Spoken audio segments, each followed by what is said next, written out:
How to disable Gemini from activating when you long press the power button. Locate and open the Settings app on your Android device. Depending on your device, look for a section like System, Gestures, Advanced Features. Tap on Advanced Features. Then here tap on Side button.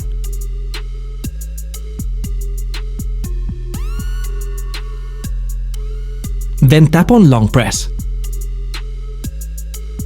Then here selected Power Off menu. Already, disable Gemini from activating when you long press the power button.